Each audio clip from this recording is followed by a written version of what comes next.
Yeah.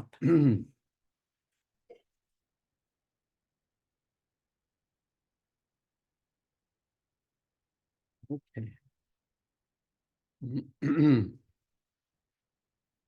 So just to give a little background of how this drawing of Wheel of Life came about, or the teaching of 12 link of interdependent existent came about. The I think the teaching is the concept of the 12 link of interdependent teaching. It came into existence after Buddha passed away. The historical point of view, historical point of view, after Shakyamuni Buddha attained the state of full enlightenment in Bodh Gaya under the Bodhi tree, then if you just cross the Bodhi tree, if you happen to go to Bodh Gaya, and while you are circumambulating, left side, there's one big, another Bodhi tree. And under that Bodhi tree, regarded that the concept of this traveling or interdependent teaching came about. And as far as concerned with the drawing of this painting, in fact, it was instructed line by line, the measurement, the images by Buddha himself. And it was the time that when he was with one of the king called Sukjenyingbu. So one of the great king that time, Sukjenyingbu.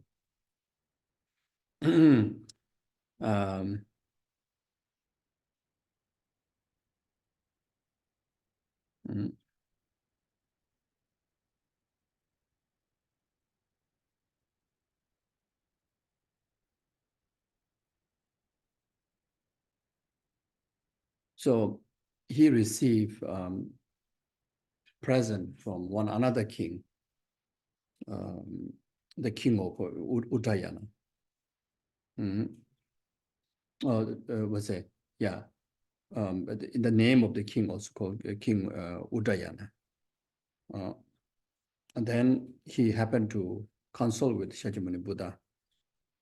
He wanted to present some precious present, and what would be best. So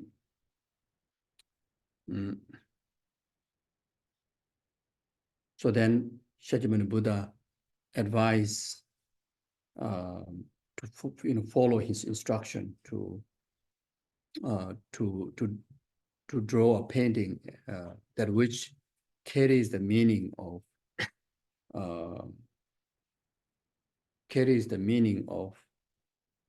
the will of life, which carries the meaning of the teaching from his first will turning of Dharma, Four Noble Truth. And this is how this picture came about. And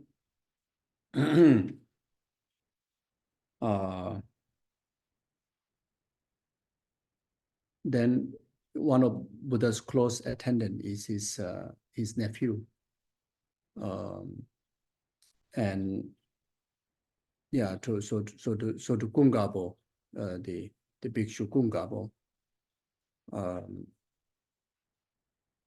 Buddha instructed him that it is very rare in the world to have such a devoted, student devoted follower to the Dharma, and also diligent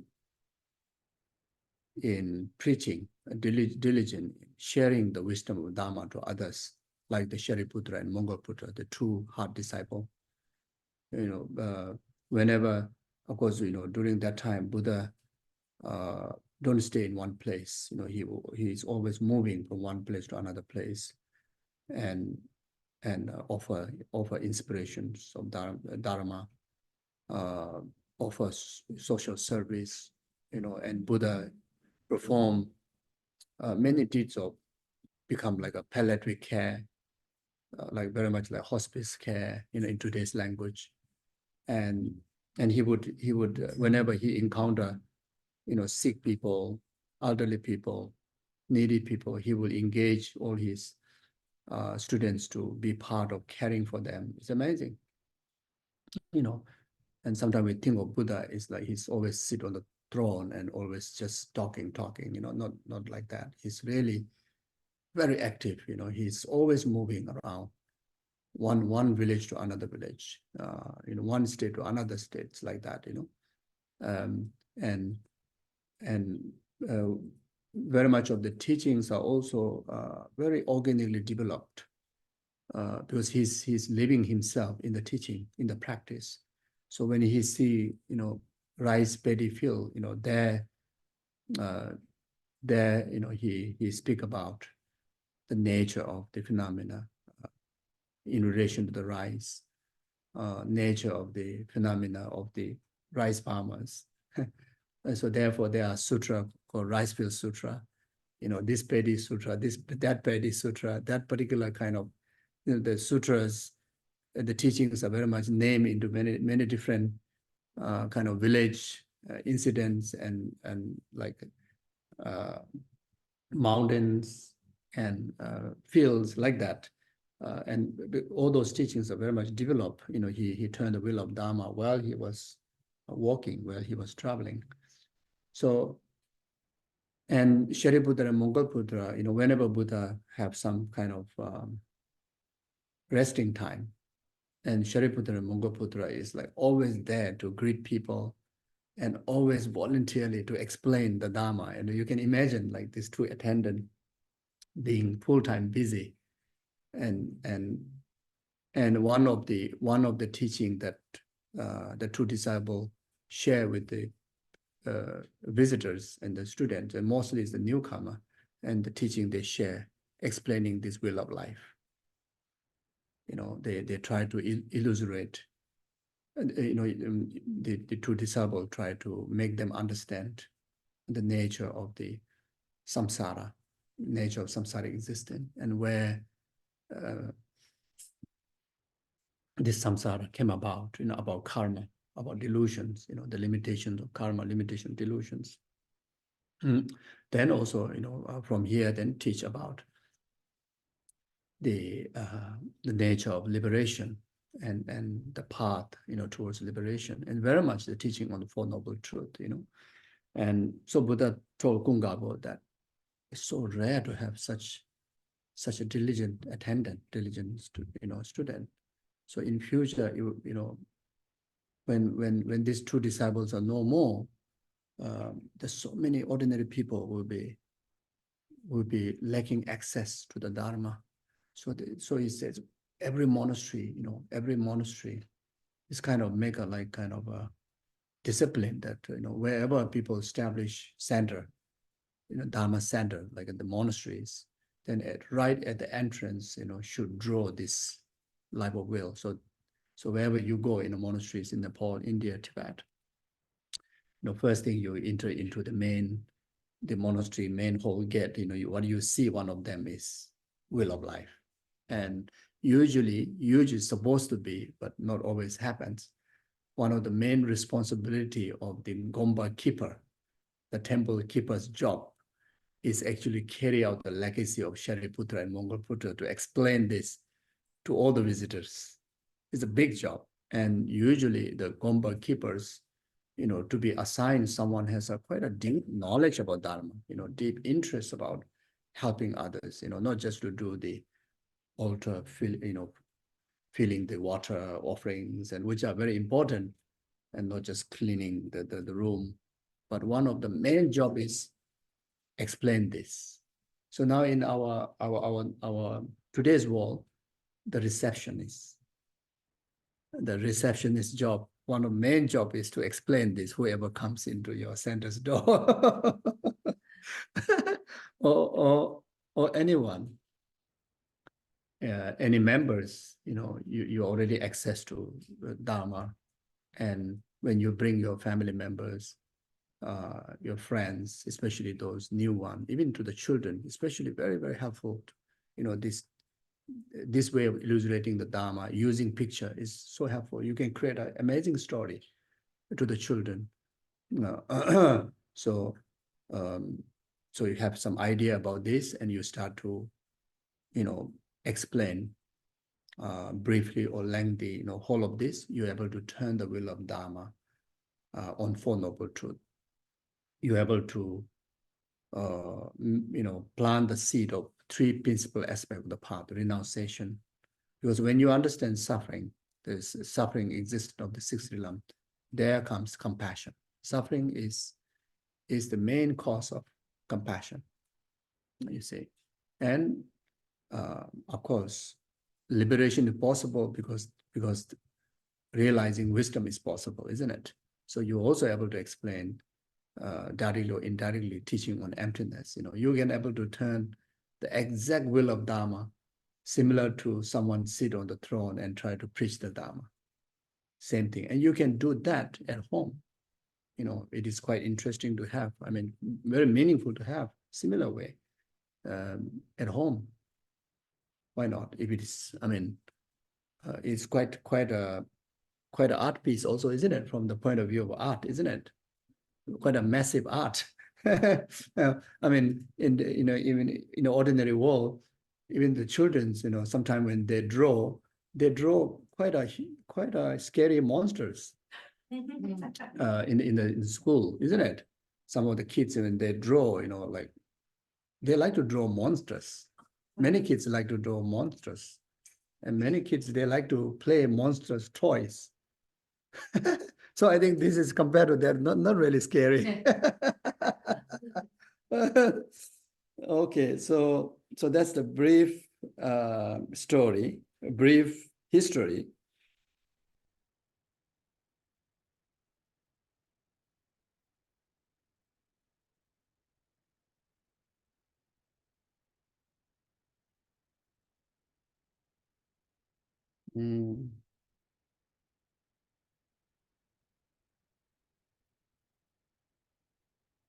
Yeah, so it says this picture has a symbolism of samsara and also the symbolism of nirvana. So symbolism of samsara, samsaric, six realm world. There, I think, how many rings? There's one inner ring. Then in the inner ring, there's three root poisons, depicted by three different type of animals. Phoenix as attachment, and snake as aversion, and a pig as ignorant. So that symbolizes the root cause of samsara. Then outside that ring, the second ring, the top part is the white color. Then the lower part is the gray color. So just the color, the complete pure white color represent the intermediate state being for the three higher rebirths. The lower gray color represent the intermediate state of the beings of the three lower realms: hell, hungry ghost, animal realms. Then there are, picture of people there. And one is very much passing through, first, of course, due to the ignorance, then the existence of the one circle of existence came about, the life, birth, then aging, sickness, all because of ignorance. Then in order to complete the second round or the another continuum of the traveling of interdependent existence, you have to travel to the intermediate state. So that is the representation of the intermediate state. Then after that, then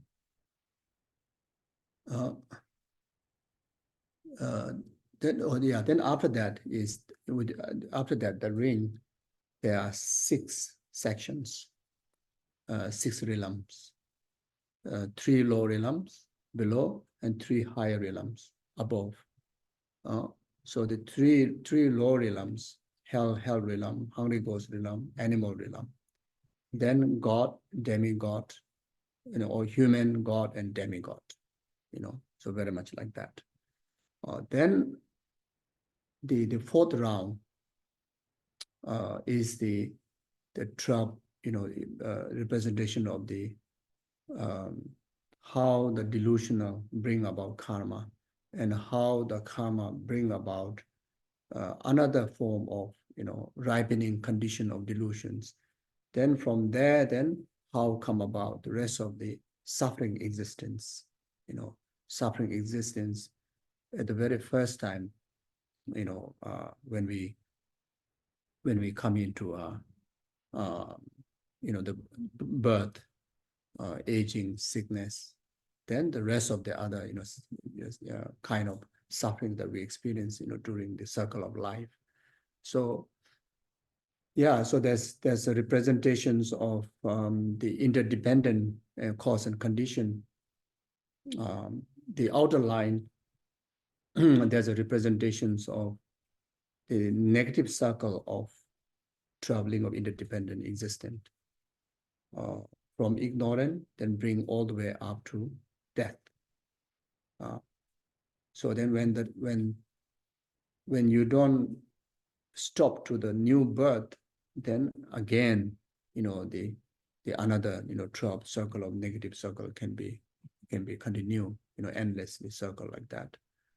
But then there's also a reverse kind of, circle, even to the negative, link of interdependent existence, you see. So in order to stop death, then you need to stop birth. In order to stop birth, you need to stop karma. In order to stop karma, you need to stop ignorant, So now there's also a 12 link of circle or interdependent existence to the positive side. By stopping ignorant, you're able to stop, the rest of the, link of existence. You see. So then in another reverse way of link of interdependent existence is if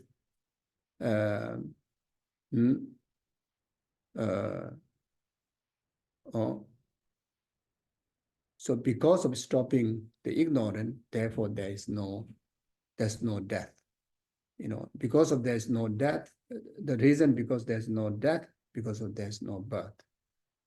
Because of there's no birth, why because of no birth? Because of there's no karma.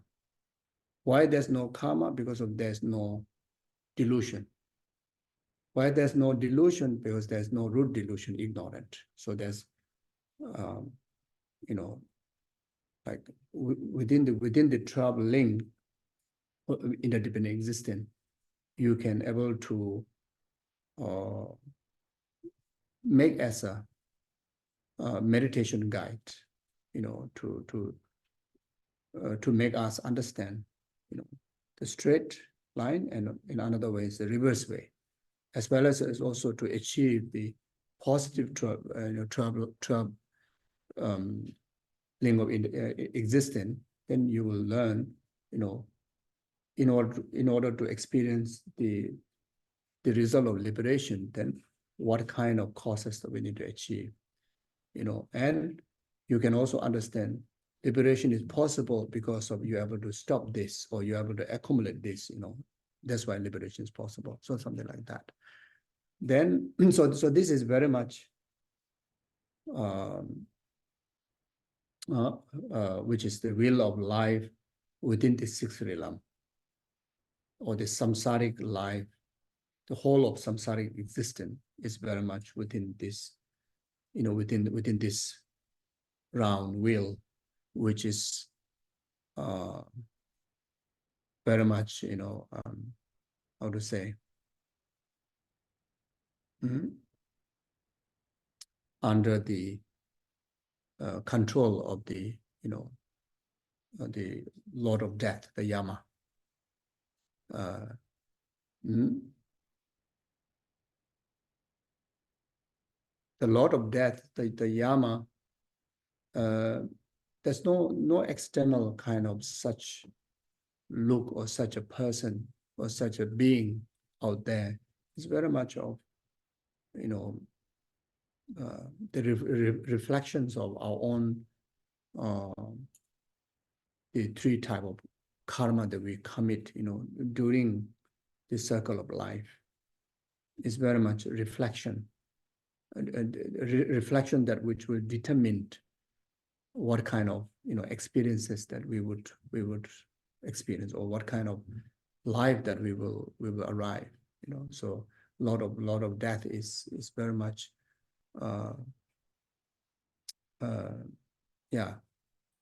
very much the manifestations of our karma and our delusion is within there.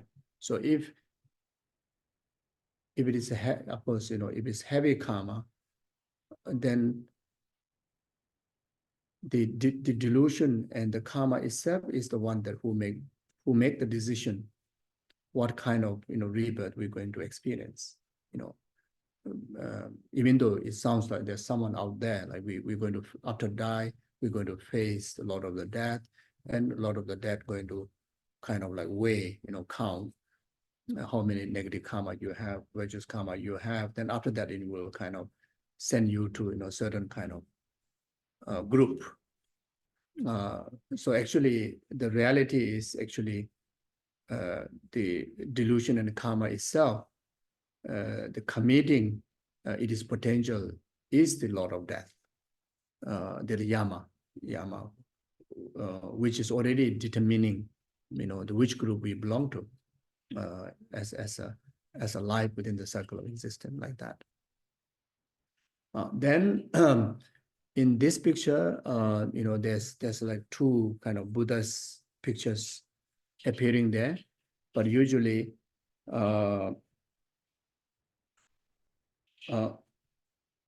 is the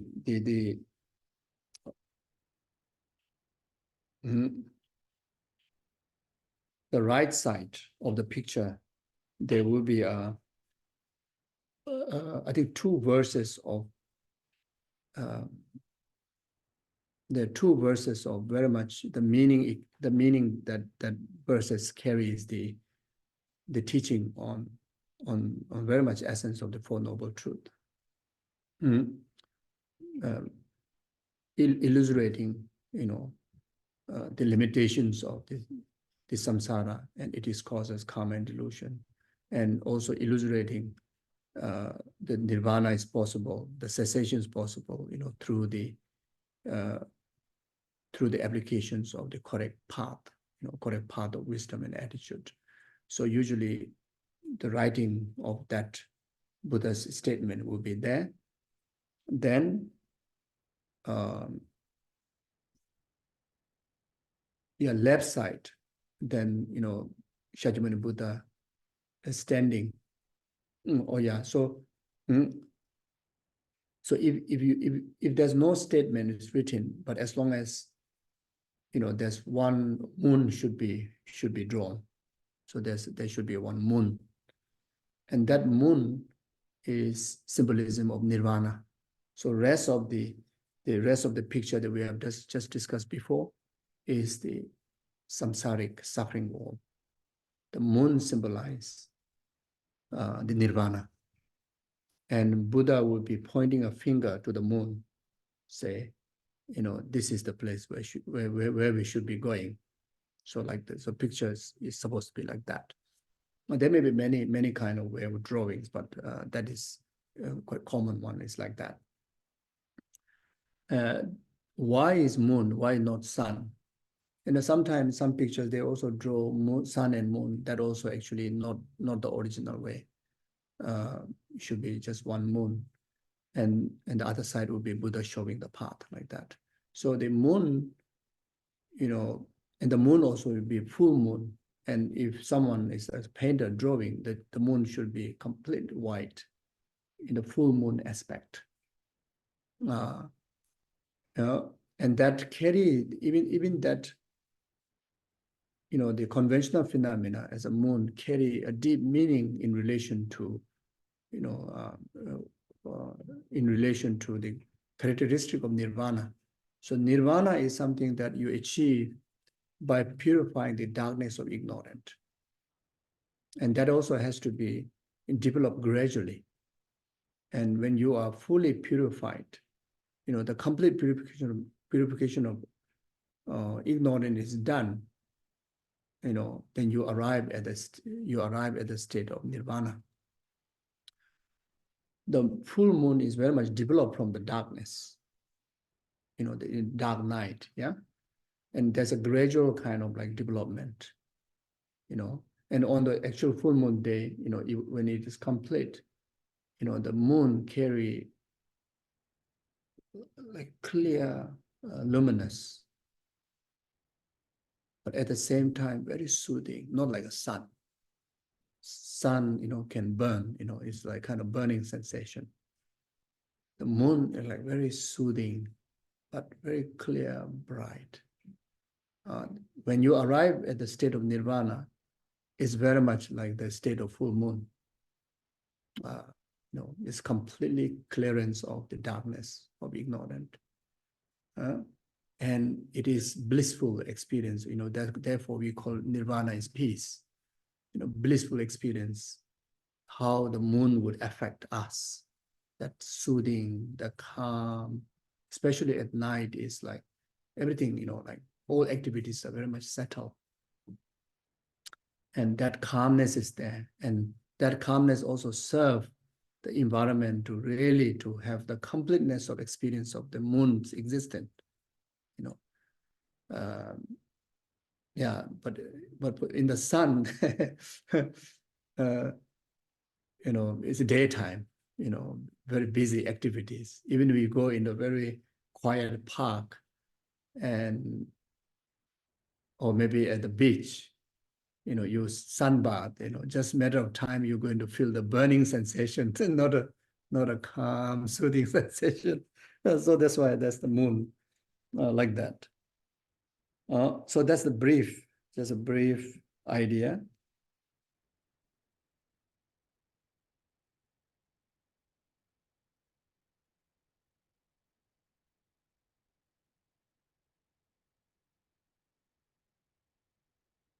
Now,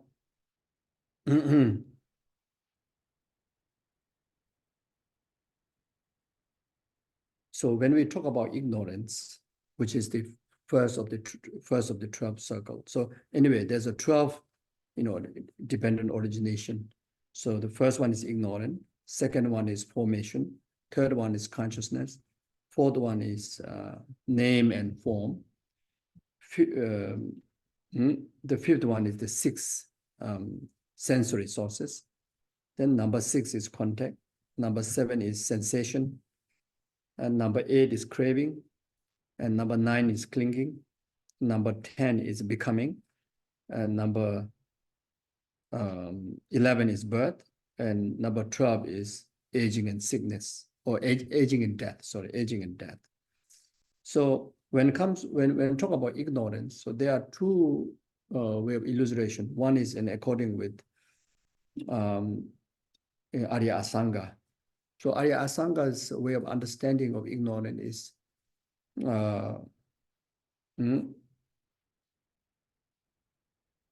the ignorance of not knowing, not understanding, the ultimate truth, or not knowing the characteristic of all conventional phenomena, and as well as not understanding it is ultimate being. As far as concerned with the Nāgārjuna, simply the opposite mind from the wisdom of wisdom realizing the emptiness nature of all. So both ultimately carry the similar meaning, but if you want to kind of discuss that on the basis of discussion or debate, then there's some some more thing to explore. But otherwise, for our own practice, it's just simply, we can. There's no contradictory in another way. So, in one of the way of understanding the little differences between these two, the definition that Asanga presented and definition of ignorant that Nagarjuna presented is very much what Asanga presented is the gross level of ignorant, the conceptual, ignorant. What Nagarjuna presented is the innate ignorant. It's more talking about innate ignorant, which we discussed this morning, like that.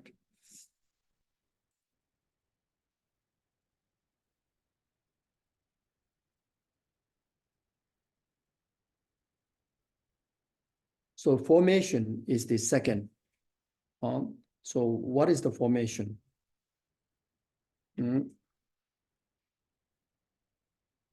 The formation is a karma.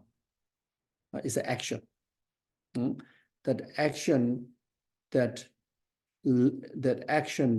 accumulated by the ignorant, or either in motivation or either by naturally, so in another way, the formation, the action that which is going to lead to rest of the existence in samsara, definitely there's an element of the innate ignorant, but it is not necessarily always there is a conceptual ignorant. The second level ignorance is present. Now, whatever it is, the action through body, speech, and mind, that action through our body, speech, and mind, which infused by ignorant. So that action is called the formation. And that action serve as a potential to actualize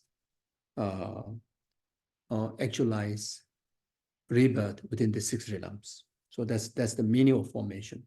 Because later when we go through the Nagarjuna's text, if we don't know what is the definition of each of them, then it is a bit dry. Don't know what it's talking about.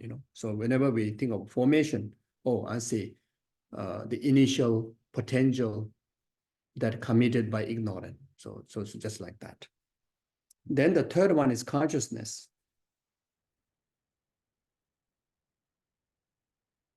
The consciousness is the mental, the sixth is very much the foundational the primary mental state, where store is like a storage, that karmic potential that accumulated by ignorance, to store there, to kind of harbor there. Did I use correct word? Harborize, yeah. So why third troubling is consciousness. If there's no consciousness, then there's no basis. There's no harborness place. So even ignorance there, actions are accumulated, but then the result won't be possible because there's nothing to harbor it. Then the fourth one is name and form. So there are two, name and form.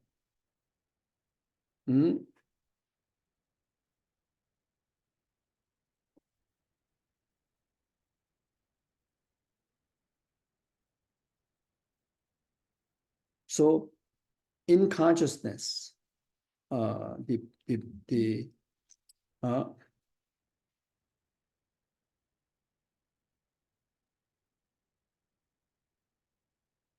now the karmic potential is now very much ripening into its result.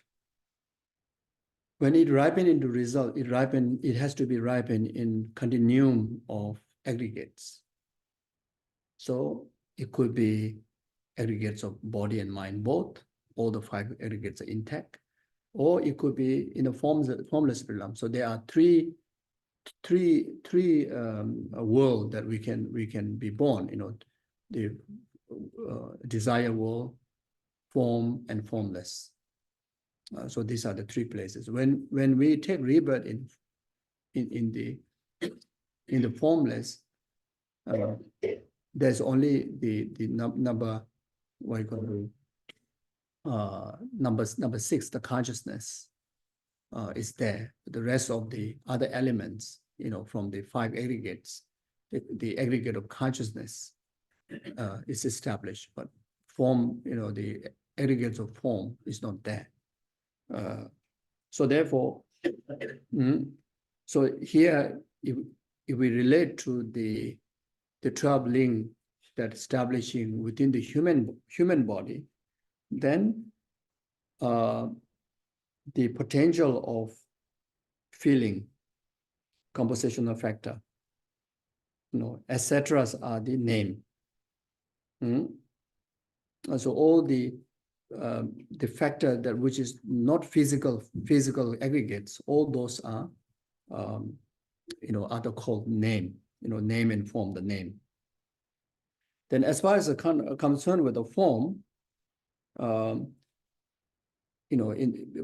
that human being, is very much now is like already like conceived in the mother's womb, with the ignorant. Then there's a formation of action is, coming together, father, mother have performed, now the moment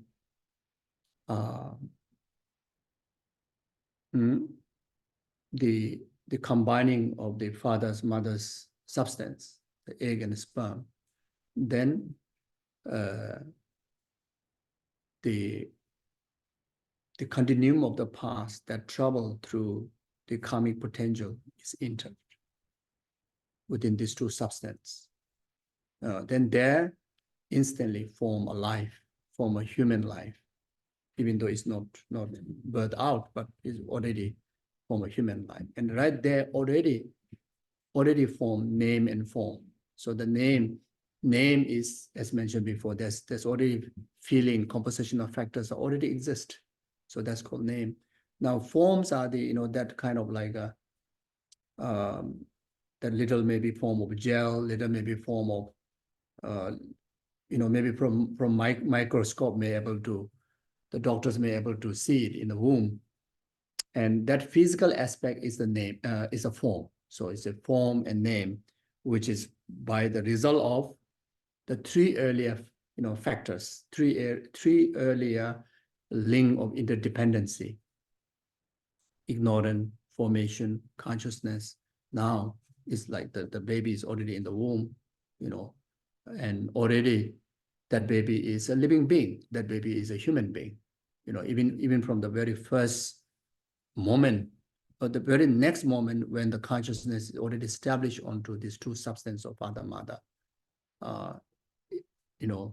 Now anything to do with this living being is very much to do with the human being, you see. And even though we may not feel it, but that living continuum already have feeling, already have discriminative awareness, like like good feeling, bad feeling, already had the potential, already is expressing in very subtle way. Then the form also is look like one kind of like a lump, but actually is a continuum of the physical form that we're going to have now. So that's why the forms already exist like that. So then that form, that link of form, come in the like noodle. It's sometimes like like just like a little bit of jelly like that eventually form like a little bit of like this, then like this, like that. When you look at the picture nowadays, the doctor can show all the pictures. So all this is a journey of being in the link of form, and all the feeling that happens during that period. You see, because they are feeling, now the mother and the father or the environment express so much peacefulness, so much love, even just like little rubbing, because of the both name and form exists, now affects. Now, if you live very peacefully, the baby will feel it. If you live violently, the baby will feel it. Also, whatever the environment that you are in affects that baby even from the first day already. So that's why in Buddhist teaching, in Buddhist masters, they emphasize, especially when someone says that they were conceived with a baby, then advise to like always cultivate compassion, always cultivate love, and also the environment, try to avoid all the inconvenience, especially negative environment, because that really is the first starting that circle of life, very much creating an environment, what kind of result, even though there are past lifetimes, karma is already existed, but the condition wise, that's the time that, you accumulate extensively like that.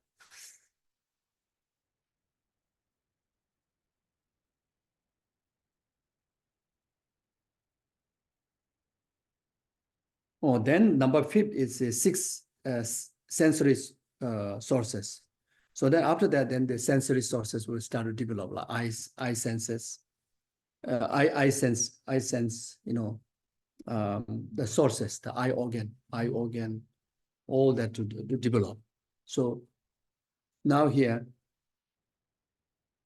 there is a period that even before having eye senses, hearing senses, hearing faculty, seeing faculty, eye organ, that living being spend quite a lot of time, the mental subtle capability of feeling and feeling relation to the mind, feeling relation to the physical body, even without these sensory organs. You see, only number 5 onward, the sensory organs are developed. Because of that, then is the link of 6 sensory sources. Now the number 6 is a contact.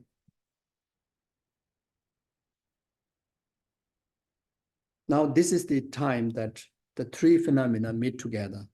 3 phenomena able to communicate. The object of senses, utilizations of sensory organ, and utilizations of the consciousness. Those 3 things come together.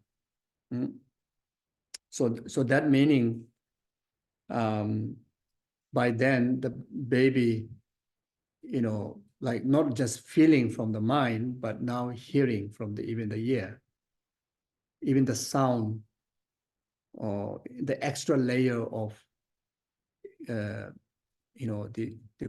environment to communicate and to impact the baby. So then number 7 is the sensation. So then from there, you already start to, the baby in the womb already start to experience the sensations of liking, disliking. Initially they may not differentiate, but they kind of receive all the thing. Now here, like kind of, oh, this is liking, oh, this is not liking, this is nice, this is not nice. Oh, then after that, number 8 is the craving. Oh, then you see that since you like this, now you have a craving for liking. As you don't like this, you have a craving of disliking, yeah, then by then, even in the womb, the baby already kind of like aspire to have all the things that is liking, and have aversion to like aspire not to encounter anything that is inconvenient to the baby. Then number 9 is the clinging.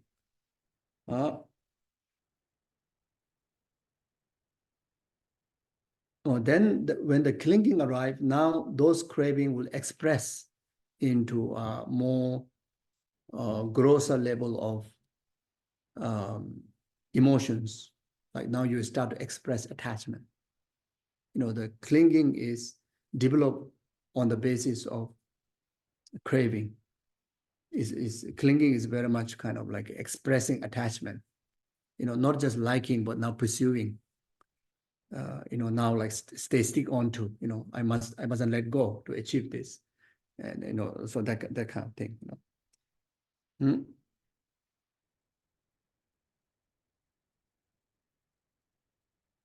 Oh, then number 10 is becoming. Hmm?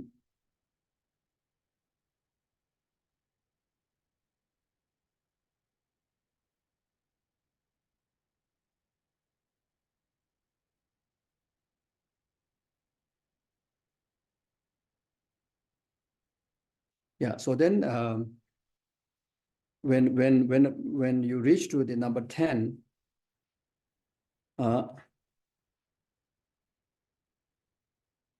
very much now formation of new karma. There's a new activities are happening, and which is mainly influenced by craving and clinging.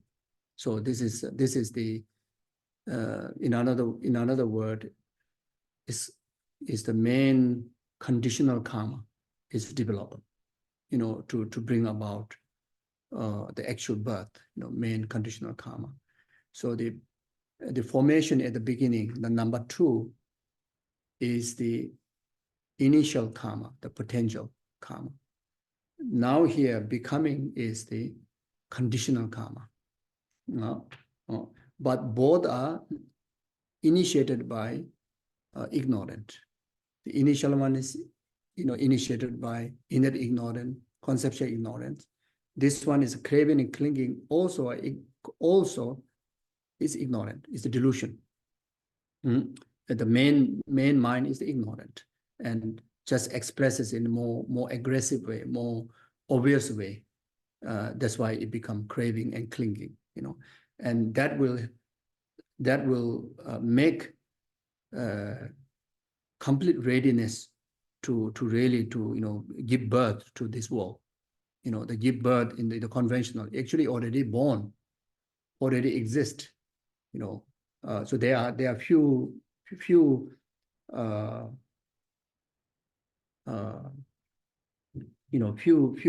type of existence, you see, exist in existing at the birth, existing at the intermediate state, then existing at the birth, and existing during as a living, existing at the very verge of death. There are 4 different kind of existence.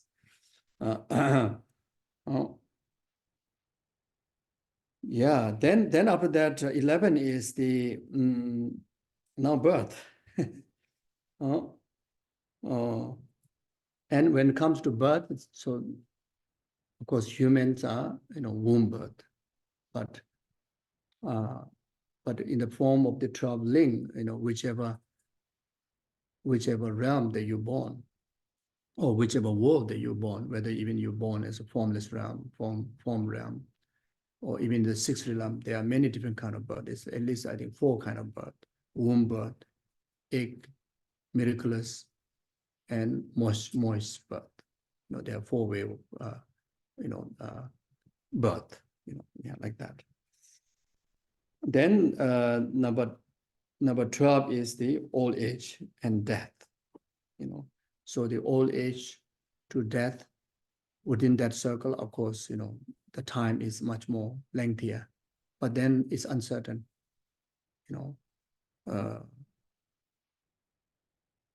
So even that's why even in the womb, it's already it's existed. Conventionally, we regard the birth is when come out from the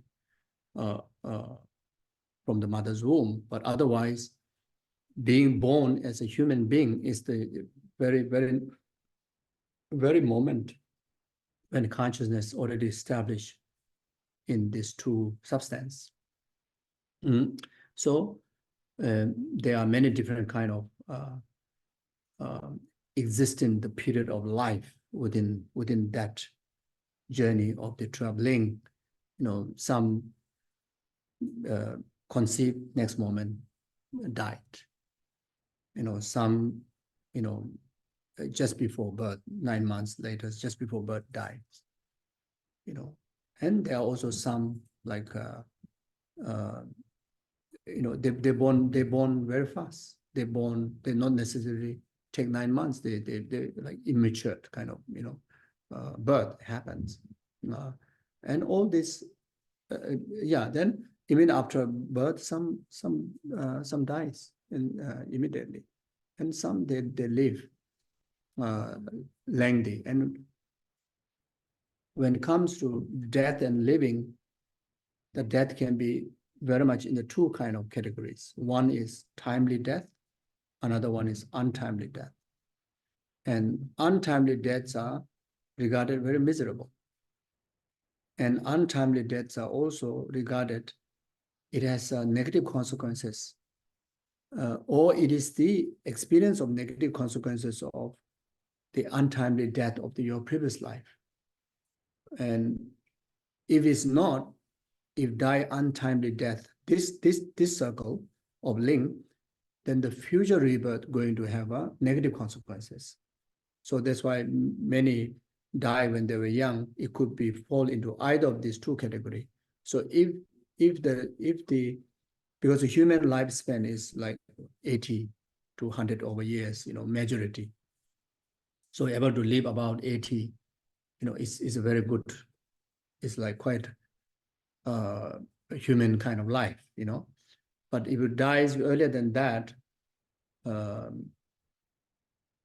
if it's untimely death, that means in the previous lifetime, there's incomplete life of maybe 20 years, 10 years, or maybe just even just one moment didn't complete and pass away. And now you reborn as a human again, and you just came to complete, you know, that portion of just 1 minute after conceived died.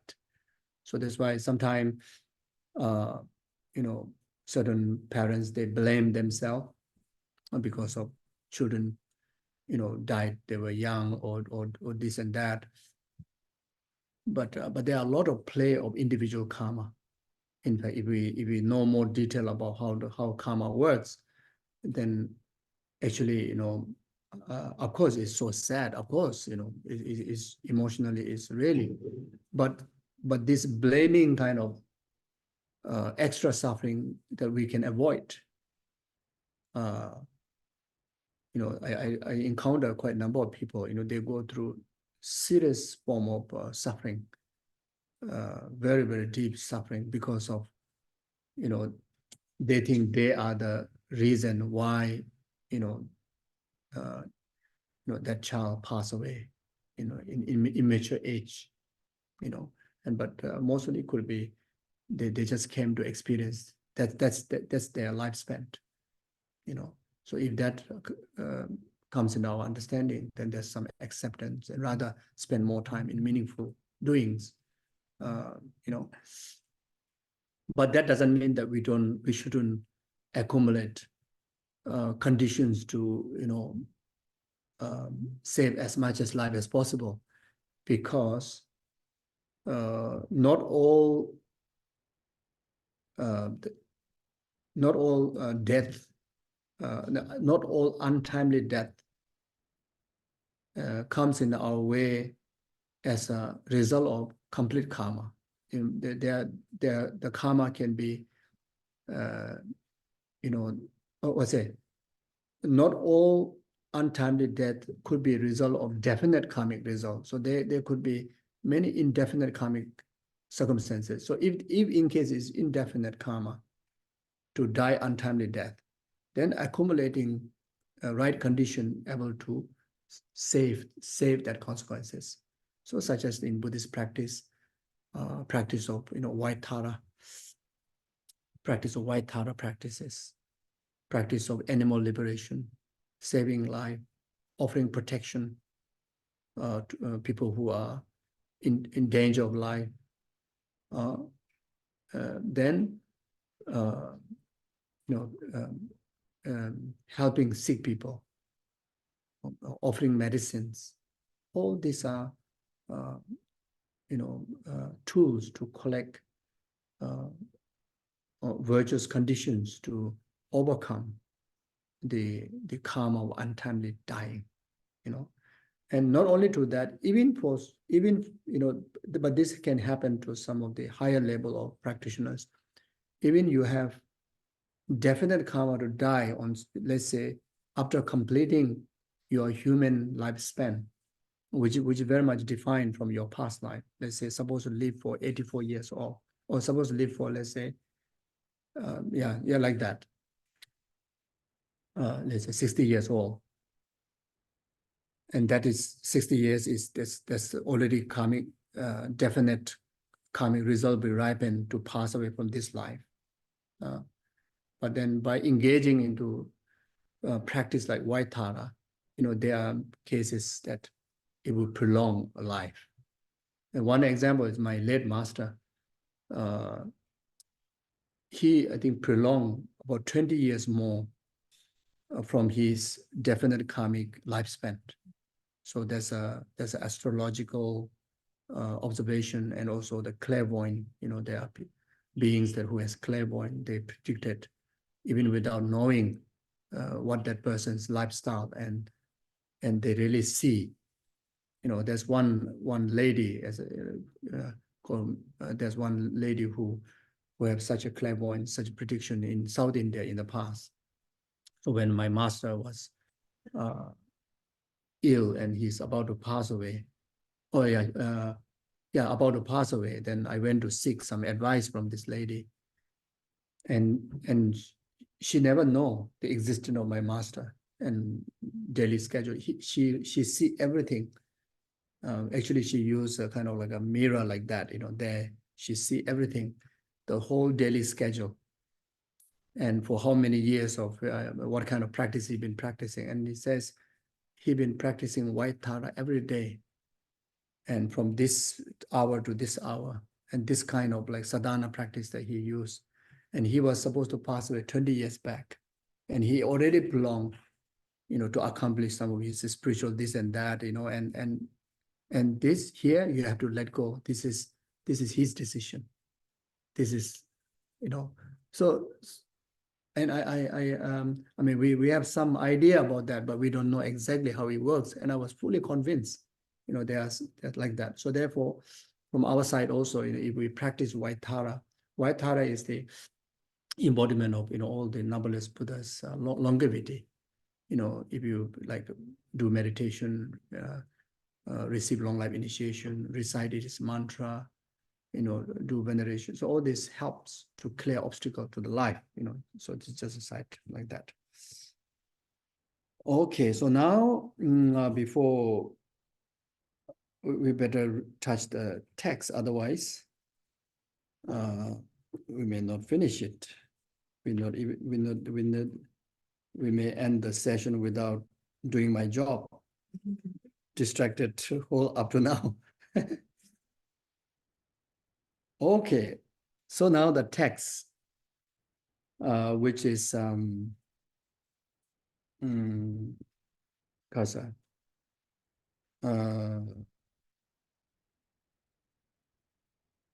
the Heart of Dependent Origination, which is composed by Nāgārjuna.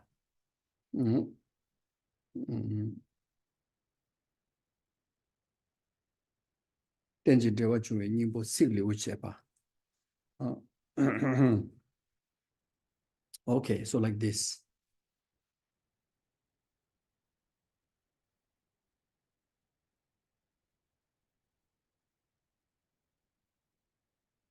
So, so the first, in the language of India, which is in the Sanskrit, Patidya, Samupada, Hridaya, Karika. So in Tibetan, Tenzin dewa chungwe, Karsa.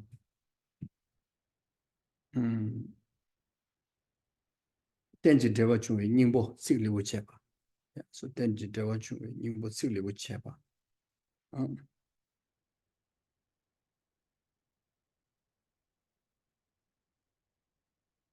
So the first one, homage to Manjushri. homage to Manjushri, the youthful. So this is very much tradition of the Nalanda Pandits, and that tradition carry to Tibet, and the Tibetan scholars, Tibetan practitioners also do the same thing. So anyway, Nagarjuna as a Nalanda Pandit, so whenever he do any composition, first he make homage, and making homage here, he make homage to Manjushri, and Manjushri is the wisdom of emptiness manifested into a deity form. And from there, you can already understand the main theme of the teaching of, this text, this composition is emptiness, which is interdependent existent, the emptiness, you see. So, and another reason, from the homage we can understand is to clear obstacle through the compositions of the text, and also to receive the blessing, to bring effective benefit out of it.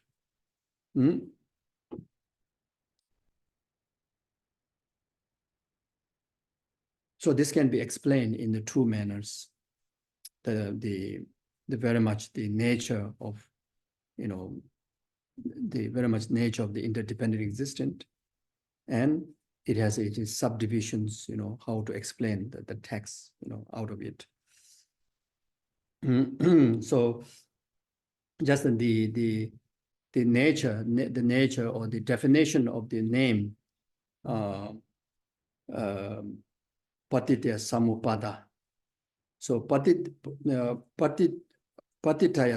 Samupada is very much meaning of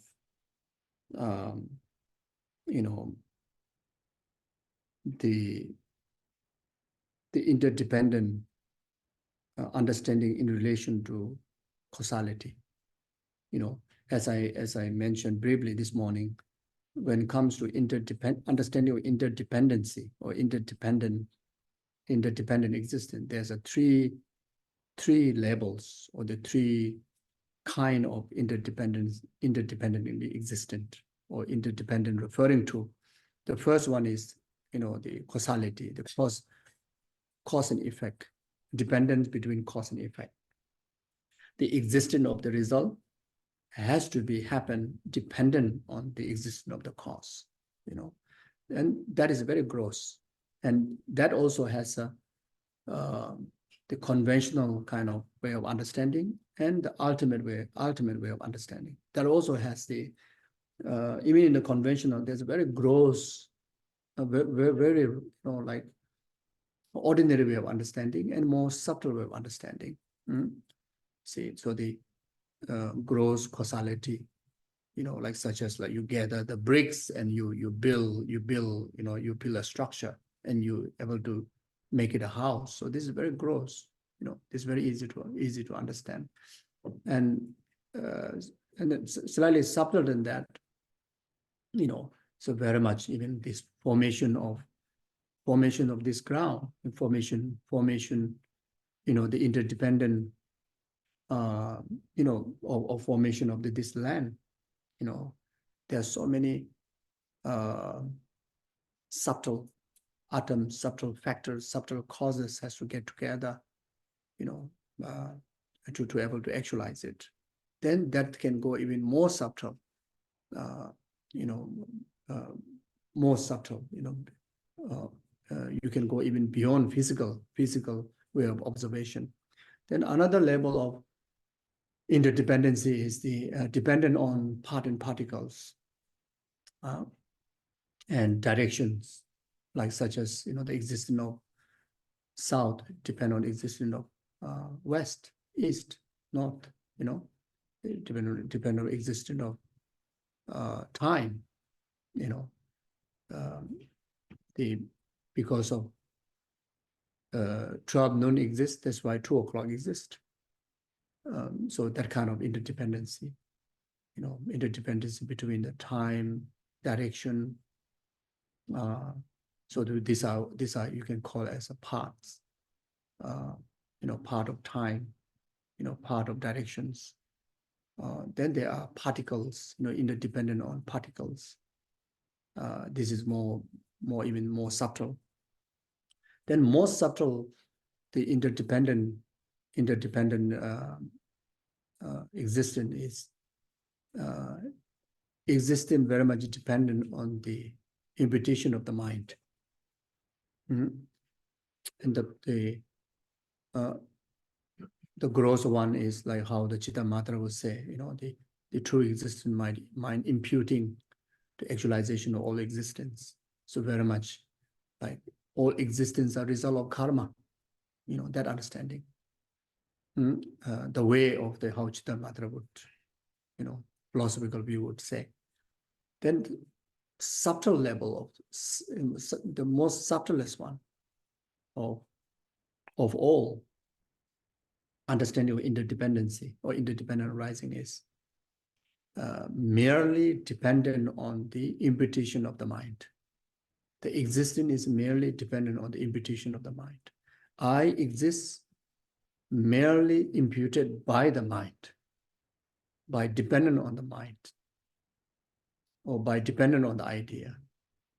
The differences between you and me is merely exists in the name imputed by mind.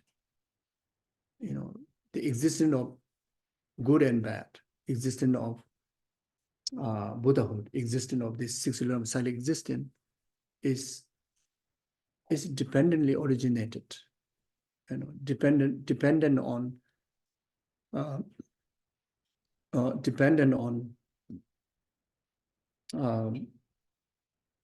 the name, that which is also merely imputed by the empty mind. So those dependencies are subtle, even though a word may not sound subtle, but really to apprehend the real kind of the actual way, what it really means is the subtlest, in fact.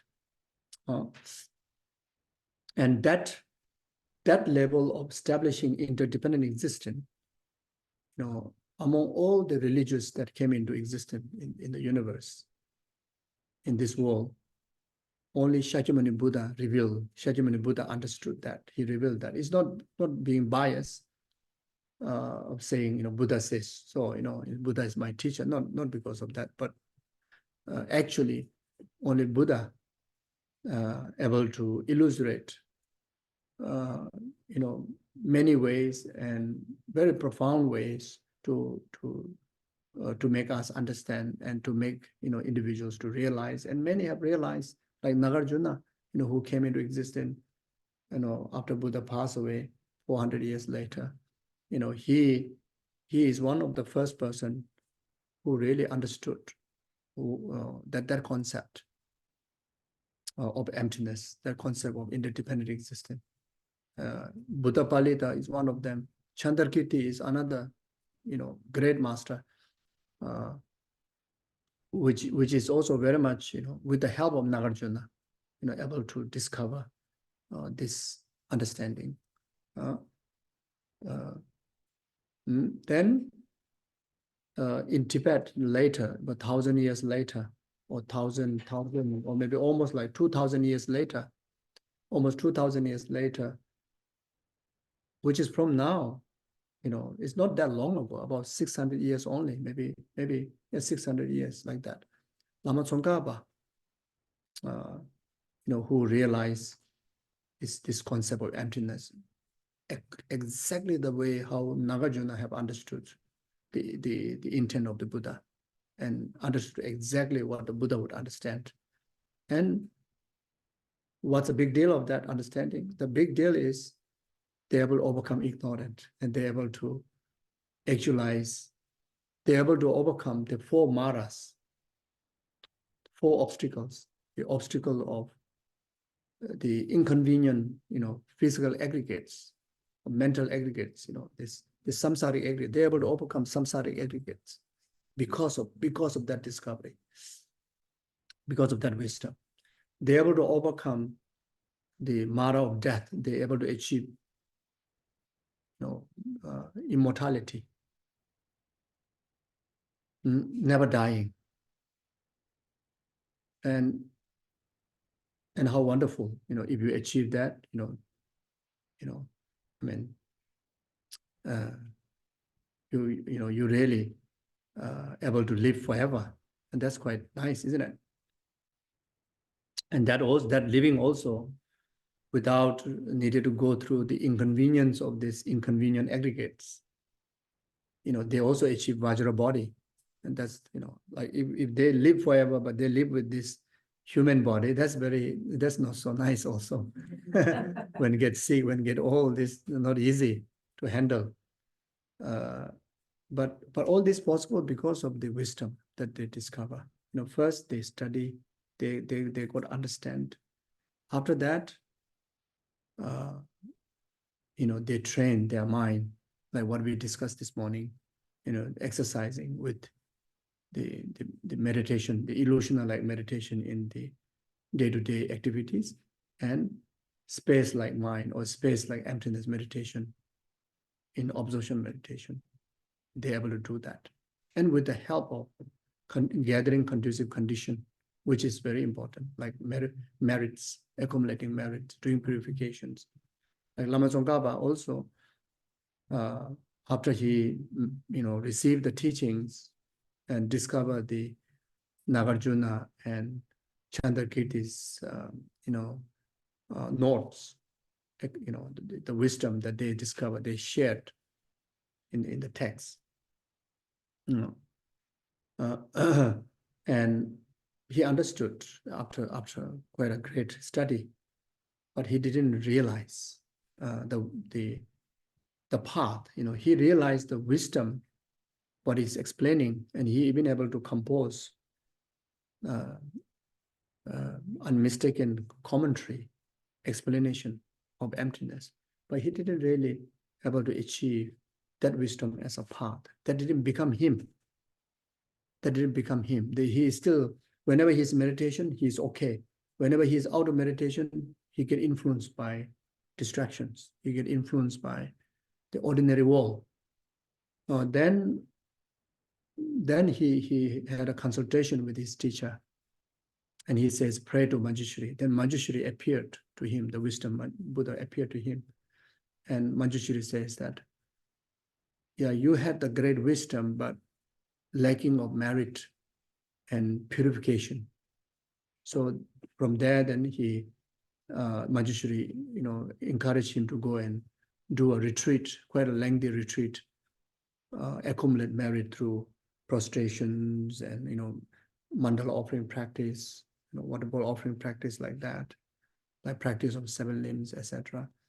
Then purify the negativities through Vajrasattva practice, especially, mainly use the tools of the practice of mandala offering, about 1,800,000 mandala offering he have practiced. Of course, he engaged into the outer mandala offering, inner mandala offering, secret mandala offering, sachin's mandala offering. So that really kind of like able to make offering of entire existence, to the merit field. So he accumulates so much merit out of that. Then the prostration, conjoined with the Vajrasattva, conjoined with 35 Buddha, he did the purification practice mainly based on the prostration based on 35 Buddhas, recitation of name and doing prostration. So even before finish the retreat, whatever he understood conceptually, everything realized in a path realization. It become him, and that's the way that he able to overcome the Mara of physical Mara of the samsaric aggregates, Mara of delusion, Mara of death, Mara of distraction. So that make it possible to achieve full enlightenment within that very lifetime. And his life is very much like ours. It's ordinary, very ordinary life, much more simpler life than us. And his lifespan was also, it's like within our life range, lifespan range. And he still eat a similar kind of food that what today's Himalayan people eat, So it is just about 600 years ago, so not long ago. So we are not that far from him, and there are many other living practitioners that who also illustrated very clear examples of that they have overcome these maras and they actualize enlightenment. There are many. Even if I may talk about my late guru like Geshe Lama Koncho, referring to the descriptions of the relics in the Tantra and Sutra, if someone produce white color relics, means already achieved the state of arhatship, means we realize emptiness directly. That's why there's white color relics are produced. And when the master produce darker color relics, means they also have accomplished the Bodhisattva path, bodhicitta. And when they produce 5 color relics, means they already accomplished the Buddhahood. And this Lama have shown everything. Then there's also a sign of the relics of heart, tongue, and eye. This one is not explained in the sutra, but explained in the Tantra. In tantric treatises, like such as Heruka Tantra, Guhya Samaja Tantra, Kalachakra Tantra, they explain when someone accomplish generation and completion stages of the path, means entire Sutra Tantra is complete. When you complete the completion stage of the Tantra. Then when the meditator's body is burned, even by the fire of eon, means the hottest fire. How hottest fire that you lit and burn the body, everything will be ashes, but the heart will be still fresh there, would not burn. Tongue will be there, eyeball will be there. And this master left all these 3 things. If you happen to go to Kopan, you will see that in the relic shrine.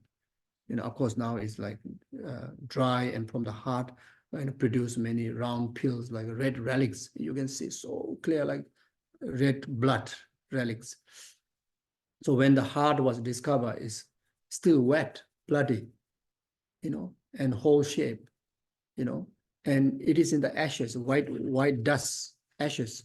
You put a dry finger like that, all would be stained by the powder, but that heart with the moist, with the blood, does not stain. It's really amazing. Then the tongue is like the whole tongue, so in the ashes, but also it's like wet, but not stained by the ashes. And we couldn't retrieve both eye, but we found one eye. This eyeball is stuck on this bone here. And again, you can, entire veins, eye veins, everything, you can see the middle one, everything is there. And the body was burned for 3 days in the massive oven, crater oven, which is called the cremation stupa, you see. And hundreds of relics. It's like for the first day, maybe the cremation started around 4 o'clock. By around 8 o'clock at night, there's a hole in front, and still the body, like some part is burned, some part, still blood is dripping, and like a popcorn, the relics are white relics, pearl, like throw out of, the movie. Some of you see the Unmissed movie. There you see little tiny footage. The reason didn't put, because that is another big subject. So there's no room to explain. That's why we skip. But there are amazing footage. Foreigners, little kids. Everybody is like amazed. But this is not popcorn that you can eat. But they throw out like a popcorn.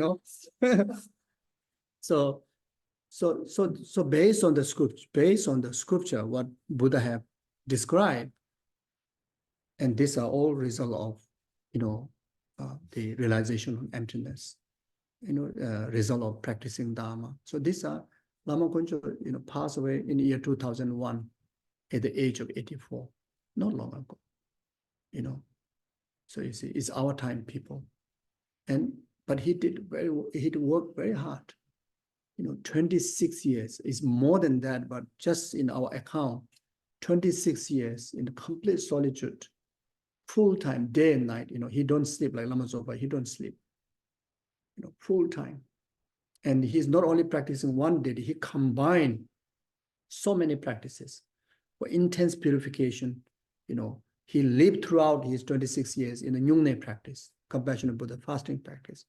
While living in that, he did the Ngondo practices. Even though great practitioner, but he took Ngondo as a principal practice. Beside that, then he lived in the high Sugi tantric deity practices, especially Vajrayogini, repeatedly, throughout.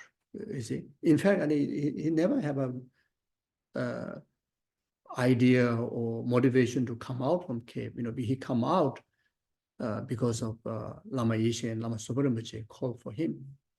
When Lama Yeshe passed away, Lama Yeshe and Lama Kuncho was a very close friend in Tibet. I don't know whether they're classmates or not, I don't know, but they're very close friends. So before Lama Yeshe came to America, just before he passed away, Lama Kuncho just happened to come down to Kathmandu. That time is already, maybe it's like 15 or 16 years after his very strict retreat. Now he's already have some disciples, who's dedicating around him to practice. So that time, people requested teaching. Some of the senior monks and nuns and lay people requested teaching, and he refused all the time. And he says, if you want to receive teaching from me, you have to train until you gain the sign. Otherwise, don't waste my time.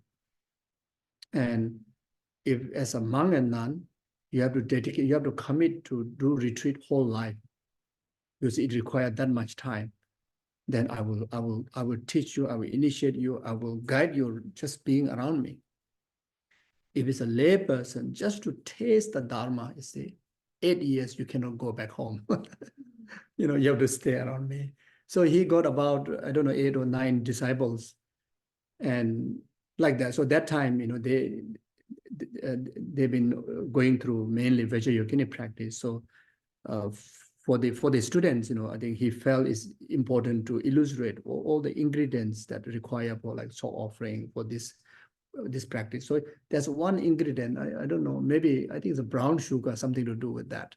Maybe he want to create a nectar or something, I don't know. But that could be just an excuse for our conventional mind. He just pop up in Kathmandu.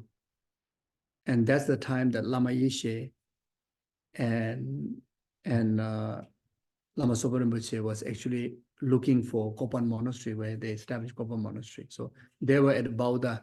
I think Lama Yeshe is staying in, there's one monastery, or Samdeling Monastery. And around the circumambulation, I think maybe Lama Yeshe grabbed Lama Konjo from the behind, like a hug. So not letting go. So that's a story I heard.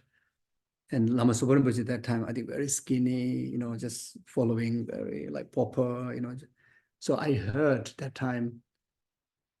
No, I didn't hear that time by myself, but what I heard, Lama Konjo telling Lama Yeshe that, oh, wow, you have such a massive disciple, like kind of like teasing Lama Yeshe, like, you got this jewel, and Lama Sopa Rinpoche, like not even like dare to look up, like very in front, like Lama, very humble, wearing very proper. Lama Yeshe was wearing a bit rough. And that time Lama Sopa Rinpoche didn't manage to have a conversation, even not a proper eye contact.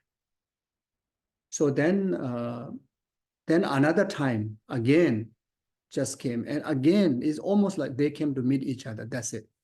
I think Lama Konjo will not come to Kathmandu for any other reason. I think, but there's very, very, very subtle. So that time, I think already Kopan was established, and then this is like coming much later, in there's one time that Lama Yeshe was living somewhere, and Lama Konjo is returning, and then he told them, this within this lifetime, this is my last time seeing each other. So then Lama Yeshe, sooner or later, he passed away. So when Lama Yeshe passed away, Lama Yeshe told Lama Zopa Rinpoche, because I heard how, I don't know detail, but I'm just saying what I heard. Rinpoche, like he want to dedicate his life in the retreat. So, but then there's a request of like to continue the legacy of Lama Yeshe, etc., etc. Then he stayed back. So when Lama Yeshe passed away, Lama Yeshe told Lama Zopa Rinpoche, everything will be okay. You invite my friend Lama Koncho. But Lama Zopa Rinpoche actually don't know where he is. And what Lama Zopa Rinpoche did, 1 week non-stop protector puja, just invoke him, protector puja. And at the end of the week-long puja, Lama Koncho appeared in Kopan by himself. And he came as like someone, he like came to settle there. So that's what happened. It's, the telepathy, the protector, the spiritual telepathy, they understood. Otherwise, Lama Koncho has no reason to come down. He in fact mentioned, even later, he wanted to go back and pass away in the cave. He have no interest in the city like that. But what my meaning is, that's consistent, really great intensity of practice. And if we have to do that, the result of Dharma, the result of emptiness, the result of bodhicitta is not just in the word, it's really is there. Witness, is witnessing, even in our time, like that. And like His Holiness Dalai Lama, it's an obvious example, like someone is living in the wisdom of emptiness, wisdom of interconnectivity, okay, interdependent arising. He made connection with the whole world. This one person, make harmonize with the whole world. What happened with the China is 1-2 people's problem. From the China side, from his side, he even connect with the China. He for him everybody is same, everybody is loved. You see, and that's because of his altruistic wisdom, because he understands the interdependent rising, interconnectivity. Interdependent rising actually is so wonderful that you see wonderful relationship with everything, with everybody, with every nature. Everywhere become your home. Every people become your family. Everywhere you land, that's your pure land. Because of the wisdom of emptiness, you arise into everything as a celestial. And this is not just like kind of a spiritual word, it's a real thing. It's a real thing. So everything is in our mind. When we design our mind, with the tools of this altruistic wisdom attitude, really, how people treat you, how world kind of, happens, but at least for you, it's like everything's beautiful, so that's a real. Anyway, okay,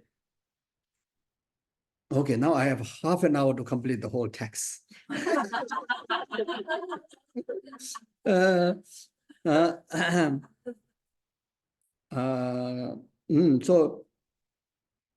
this, patita samupada. So prati, so that carry the main, meaning of the overall the interdependent.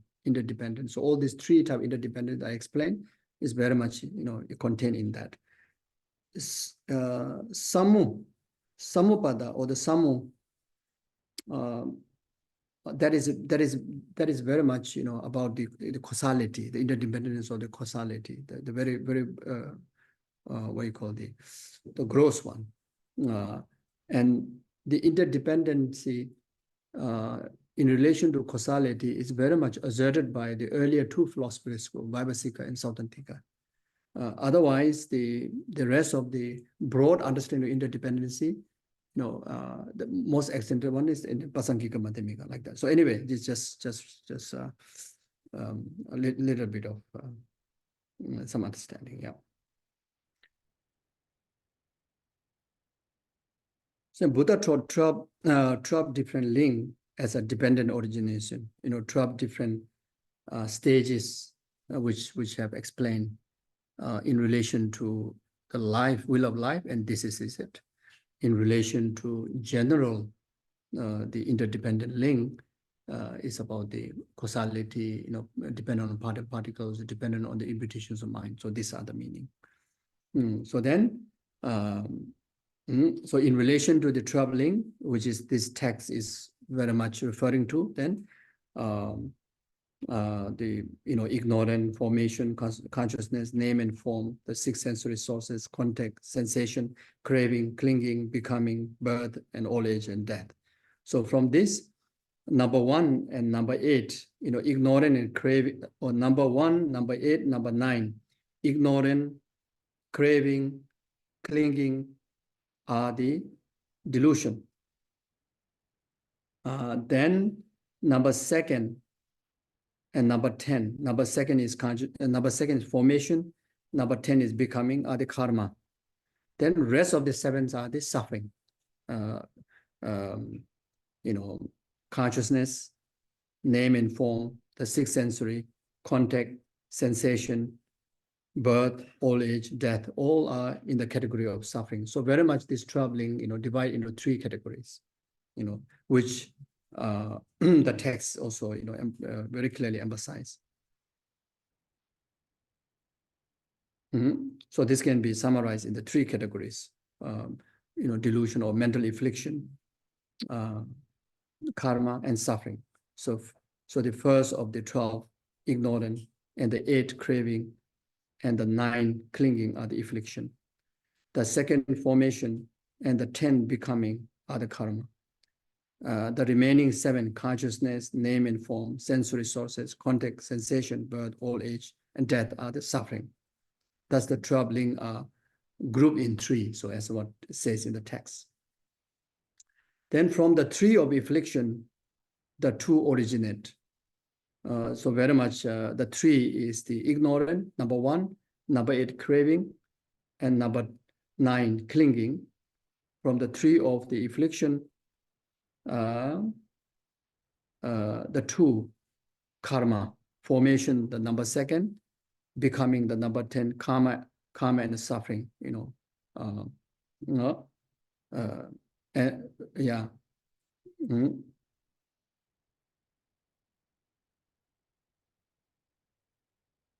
Yeah, the two karmic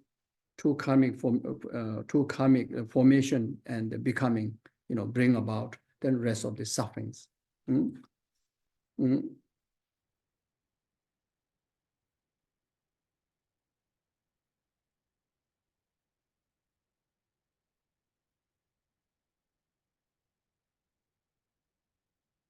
The 2 of the affliction and the karma originate.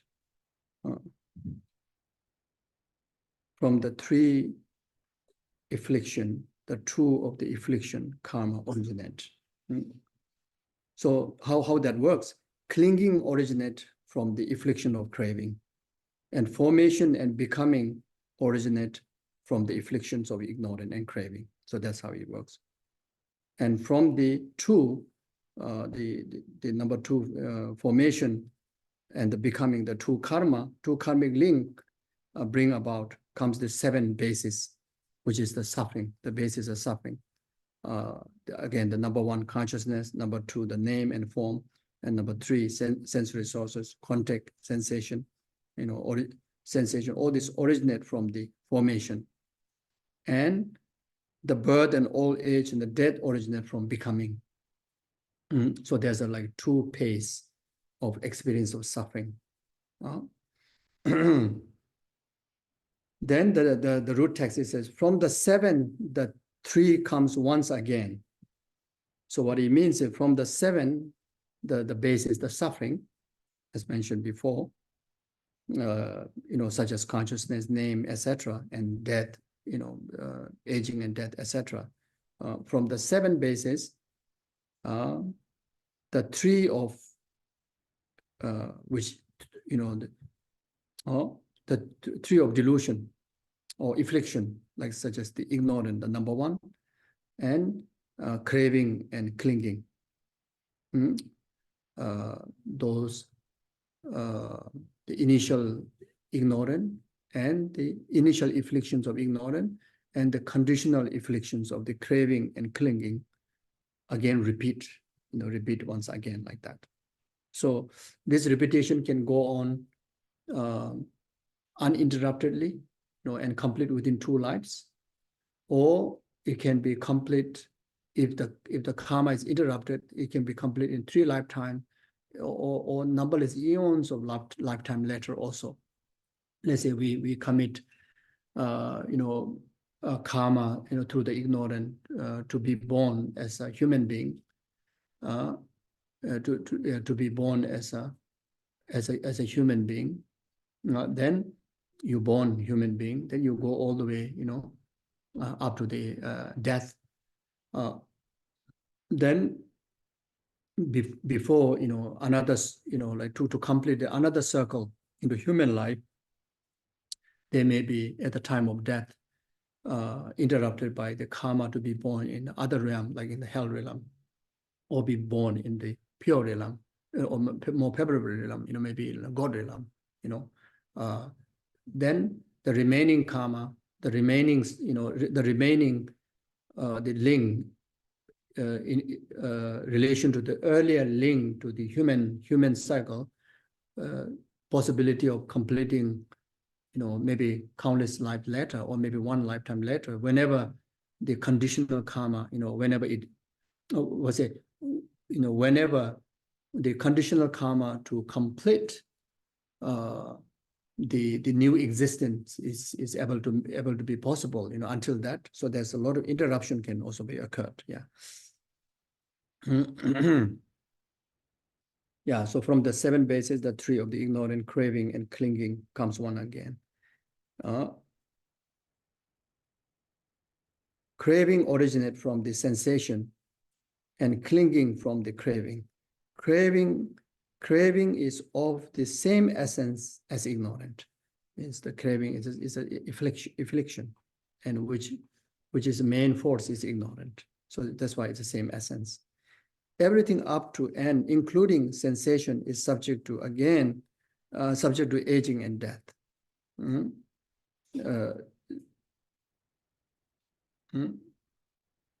So all the link up to the sensation is bring about the result of death and result of aging and death.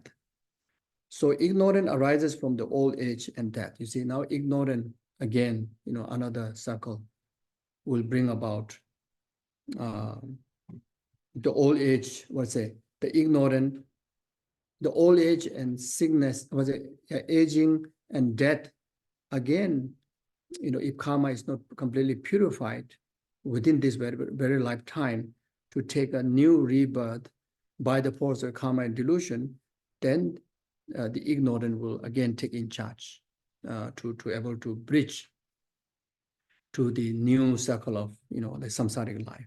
So that's what it meaning. So ignorance arises from old age and death. From this, the formation and the rest arises. So once ignorant is unable to, once unable to break the chain of the ignorant, before death occurs, then that ignorance will bring about formation of karma. The karmic formations will be in our way. Then another new rebirth in samsara will be experienced like that. So therefore, when we practice, Buddha Dharma is really to break the chain of this circle of existence. When we, by nature,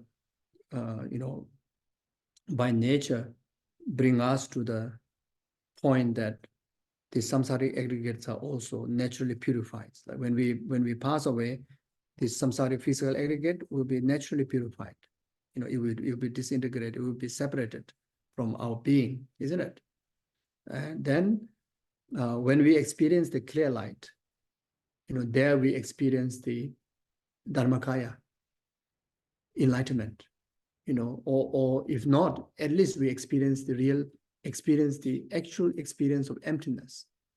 So if we're able to recognize what we are experiencing and able to sustain, our awareness there, then we don't have to again establish ignorance to form a new karma to come back into the silent existence again.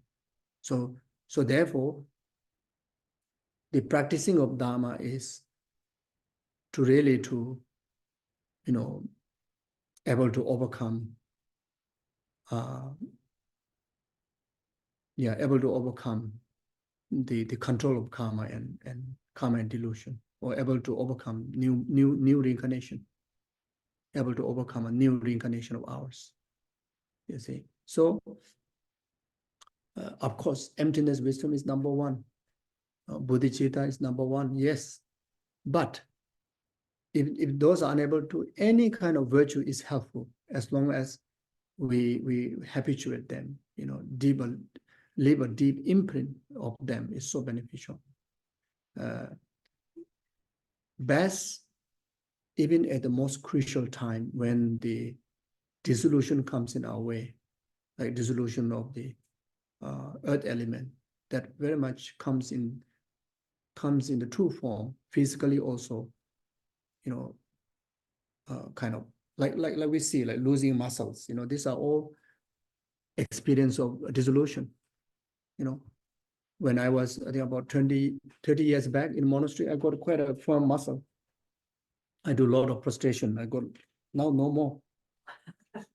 And now my muscle is dripping here. So that actually is a sign of experiencing dissolution of earth element. The moment you are born, next moment we are already start to experience the dissolution, like the process of death. You see, hallucinationally, we may not, we have a very little hallucinational concern about this. We still have this how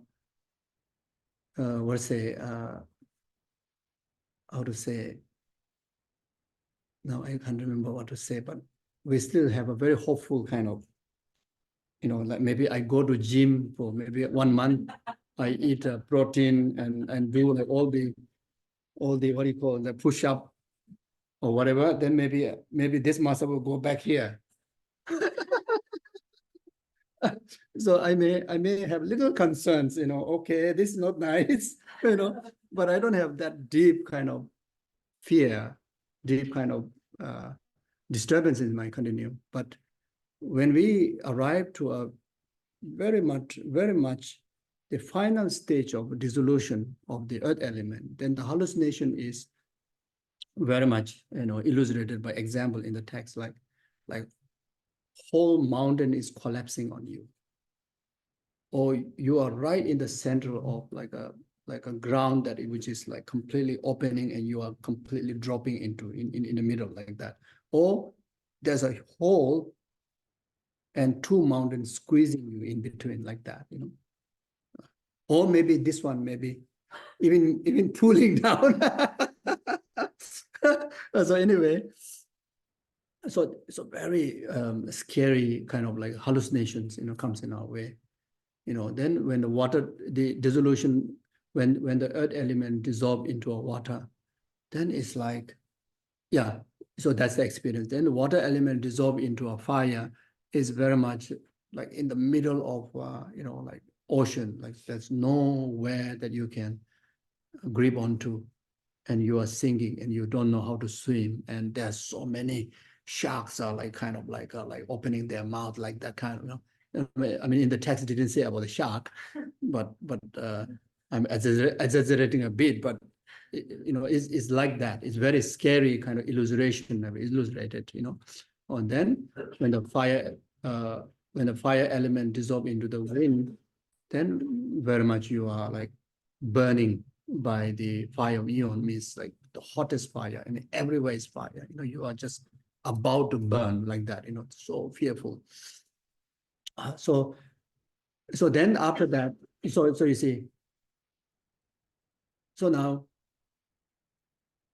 if we don't have a strong imprint, habitual training about virtuous mind, we may be overwhelmed by these emotions, these hallucinations, and many cases this illustrated by dying people. I saw many dying people, and some they die with, they die like like kind of I'm falling, please help me, I'm falling down, but you're on the bed, very comfortable bed, and it's, but what the hallucination sees is you're falling down from the cliff. So actually it's the dissolution, but you don't even have an idea that dissolution is happening. How wonderful if you have at least an idea, or it's nothing to fear, it's actually it's hallucination because I'm approaching near death. It would be so comforting, you see. And some more, if you have a very strong imprint of meditation, like love, compassion, or maybe emptiness, especially, and especially the emptiness, the absorptions, like practice of meditation, you can completely settle without any disturbances, single-pointedly, completely, in that pace of emptiness. But you need to have quite a good habitual training, otherwise you won't be able to do that, you see. So very much why we keep repeating to meditate is to prepare that. If you're able to manage the first, the dissolution of the four elements, after that, the difficulty is not complete yet. The 80 conceptual kind of hallucinations will come in our way, you see. But again, any form of Dharma practices, the good habitual imprint will able to deal with that. And we may able to, firstly, when we still have awareness or memory of the Dharma practice, we can able to focus on that rather than distracting, worrying many things. Once the dissolution happen, then you completely stay in the absorption meditation, because it's very much like you are semi-sleeping like that, but your training will able to lead you into meditation.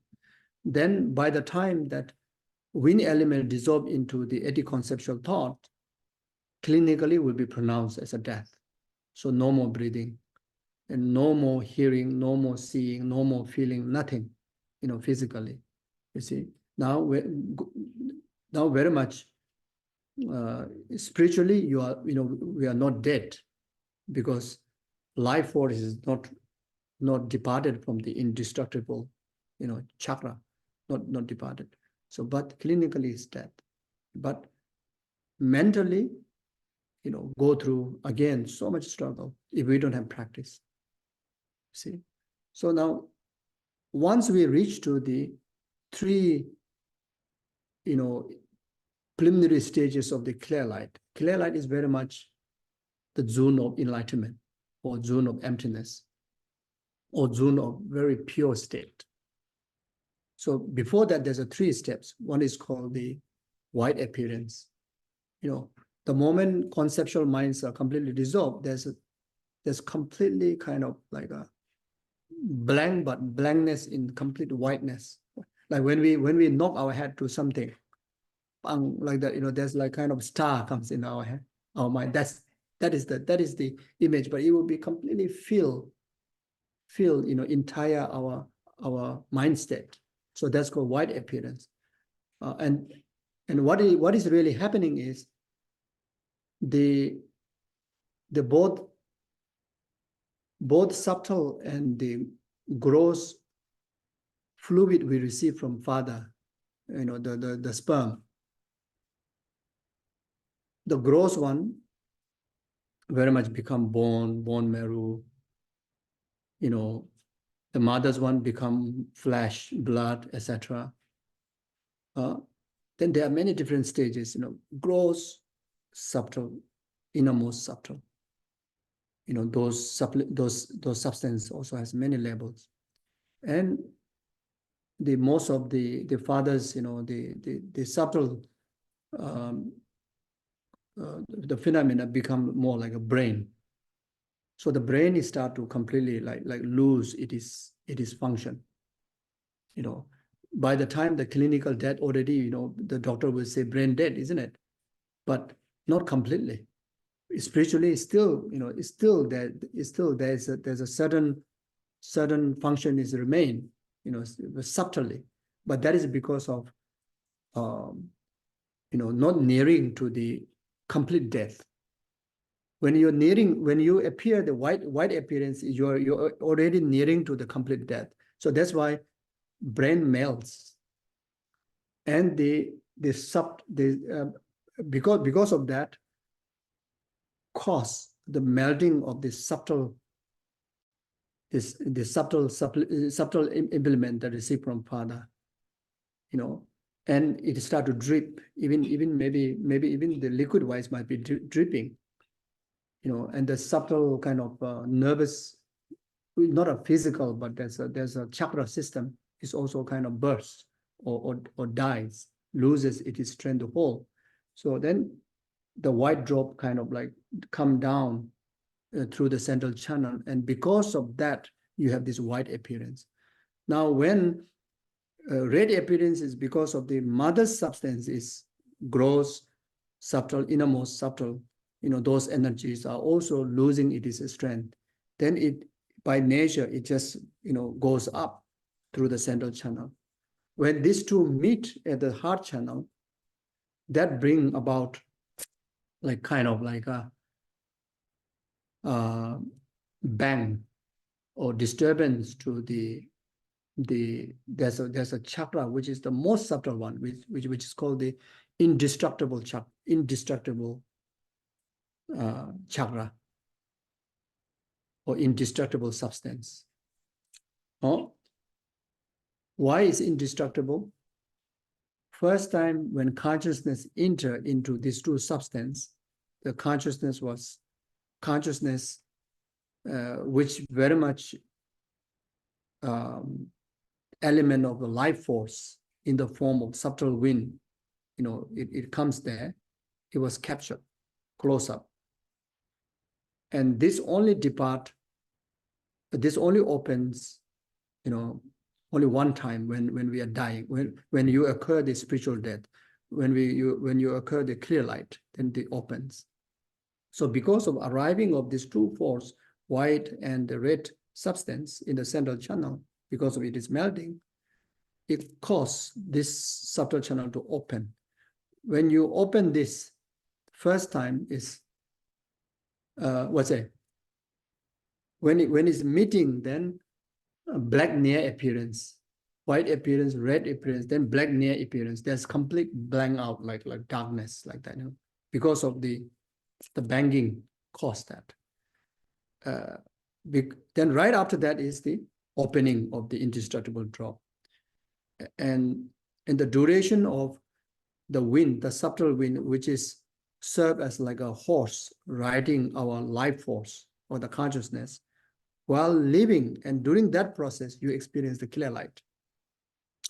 And that experience is like very much like, if you want to imagine, it's like in the dawn time, the morning, there's a sense of like very clear light and very calm, and serene, especially if you look from high mountain, and there's no kind of cloud and like that, in vast space, you look into it, very much, the image is very much like that. Then the feeling, also if we happen to be in that kind of place, what would you feel? You feel very serene, you feel very empty, and luminous, cognizing, like that kind of experience, isn't it? So similarly here, that sense of bliss, but that sense of voidness. When you experience that sense of natural voidness, natural bliss, we have to, as a practitioner, you have to recognize, oh, this is emptiness. When you recognize, when you're aware of that experience and label it, you're able to label correctly to the right base, which is naturally provided to you, there you realize emptiness. But if you're able to have the capability to even label as a Dharmakaya, and you have already done great purification throughout the life and accumulation merit, you achieve Buddhahood there, Dharmakaya, So, okay, now again, I went somewhere else. Yes, so, yeah, I think maybe, must say, yeah, practicing Dharma is preparing for, so the best practitioner, you see, when we talk about achieve enlightenment within one lifetime, is talking about during the experience clear light, you become Buddha, and if not, at least realize emptiness there, direct realization. If not, at least realize conceptual realization of emptiness. If not, at least secure some virtue. Then you try another round, because there are quite few rounds of opportunity will come in our way during the intermediate state. Heaviest karma, negative karma, intermediate state is like a kind of blink. It's straight away born. And super good karma, of course, it's also good. It doesn't stay too long. And if you are being born as a form in the formless realm, then there's no intermediate state. The moment dies, immediately born. But if we're going to be born as a human being, or even like precious human being, like what we have now, to continue the practice, so there, you can try, you can even prolong the intermediate state for 7 times, about 7 weeks. Hardly able to do that, but the longest period that you can exercise 7 times of death. The reason is 7 times of natural experience of emptiness or clear light, natural experience of clear light in the intermediate state. So therefore, we talk about dream yoga, sleeping yoga, isn't it? Rising yoga. The yoga of sleep is to able to actualize the clear light during the time of death, to be able to, accomplish your path. And the yoga of dream yoga is during the intermediate state, that you still have a awareness of the capability of awareness of Dharma, to utilize the clear light during the intermediate state to achieve Sambhogakaya state of Buddhahood. You see, if that also didn't happen, now again, the last one is secure virtuous mind. You reborn into human life again. Now you try that. Then, you try to achieve maybe, the enlightenment in Nirmanakaya form through the meditation, even before need to die, or, before need to discard this body, through meditation, within this body, you get enlightened, through the exercise, through the, the creational arriving of the clear light, so the best technique, elucidated from the Tantra, High Tantra, like that, okay? So anyway, so like that. Yeah, so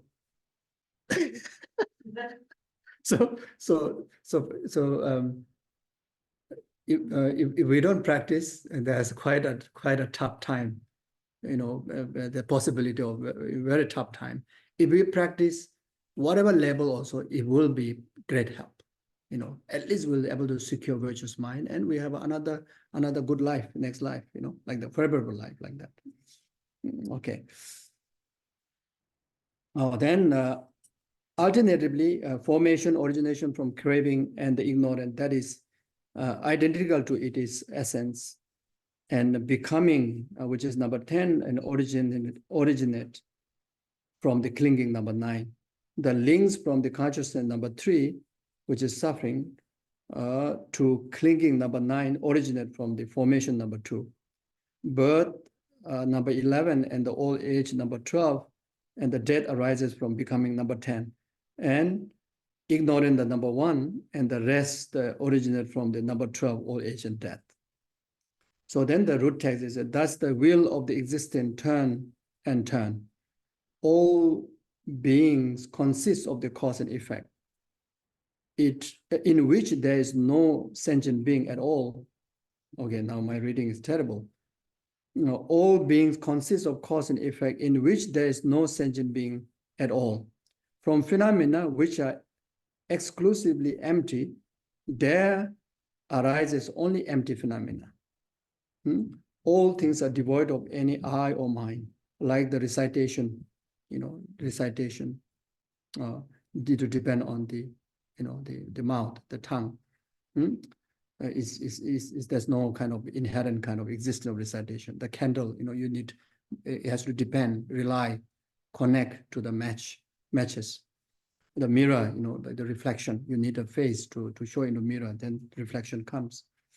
Then the seal, when you need a base and you need a stem, then magnifying glass, you use it, then you'll be able to make fire like that, And the seed, dependent on the seed, then the fruit and flower blossom. you know. Okay, soreness or the sound. Yeah, so it's very much like the echo, you know. So these are very gross, very, very easy to understand the interdependency of its existence, you know. And also with the continuation of the aggregates, the wise should know that they are not transferred. You know, there's no inherent transfer. You know, there are cause and conditions be transferred. Then as for the extremely subtle entity, those who regard them with nihilism, lacking precise and thorough knowledge, will not see the actuality of the conditional arising, you see.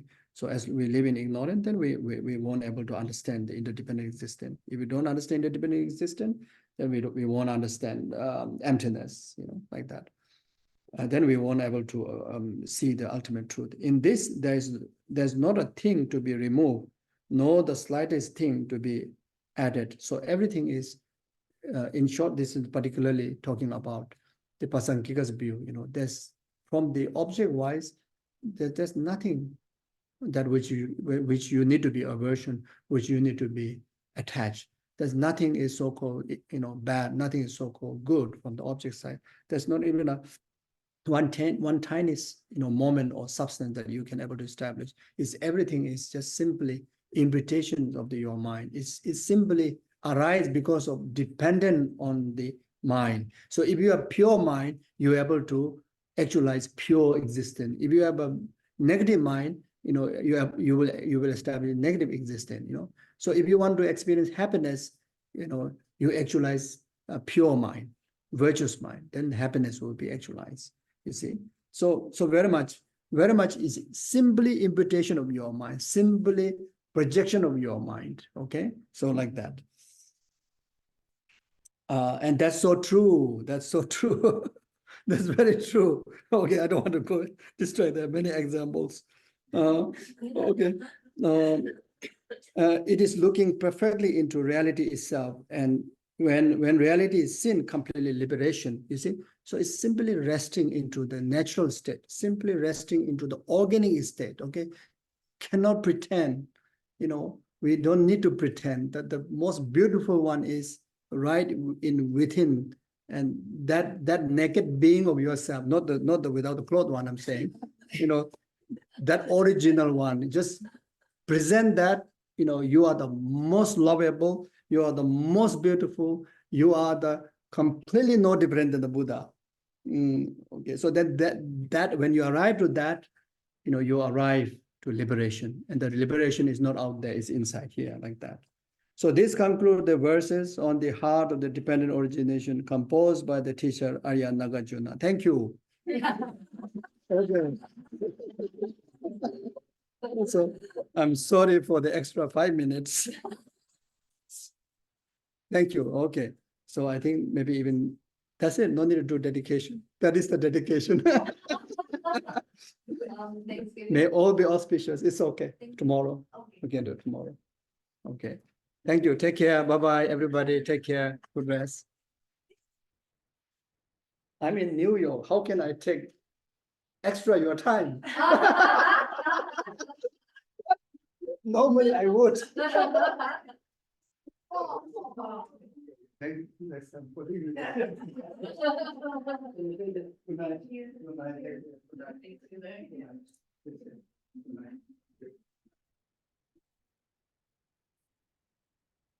And for those of you online and here, so we, for those here, we do have snacks outside, so please enjoy. And then at 5:15 Eastern, we're going to have a Tara Puja for those who want to stay. And it's to sort of help eliminate some of those karmic obstacles that we have. So please stay if you're interested. Thank you. Yeah, thank you. Thank you. Thank you, everyone.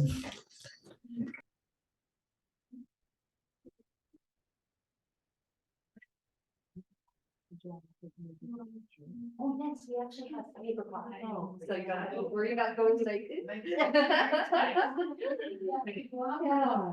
So what you had on the screen, different, you had this rotated. Oh, you're so observant. Yeah. This is the only one I've ever seen. You had on the screen was the first time I saw that before. Yeah, I guess maybe, I don't know which, is considered more talk, but Yeah. Here's the one that you had on the screen when he was talking about it, because he talked about the white above that.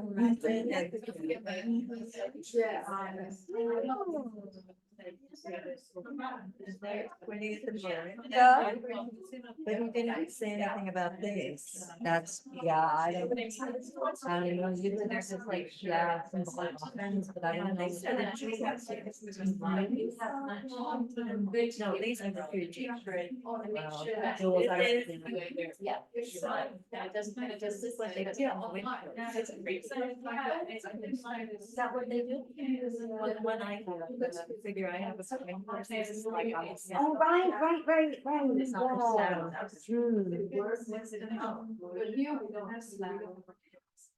There must be an encyclopedia. Yes. The figures around, the one you had on the screen were also different. There were two figures here instead of the. Yeah, that's interesting, right? Yeah, although the one on the screen on the left, I think was pointing to the moon, so, like his Oh, hand was like that. This figure, I think, was here. Yeah, I think so. And I don't know, but we didn't talk about that. Yeah. I just had my heart rate split, and the guys that brought them back are picking up. So they come in, eventually we go. Oh, that's great. Sure, it's all like this. Oh. I love it. Oh, that's so cool. That was like, oh, They were like, oh my gosh, well, I had, I put your moved on the right pads, and then they took the rug down, and I started moving, then they could see the altar. That's so cool. It must be the same, like if I order an Uber and I get to that person, I'm so excited. I'm like, oh, this is. Thank you, my too. Yeah. Sounds great. Yeah.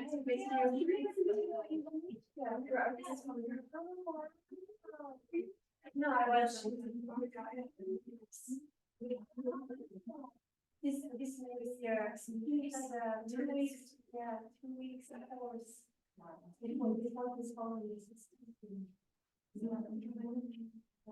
didn't know anything about it. I've never seen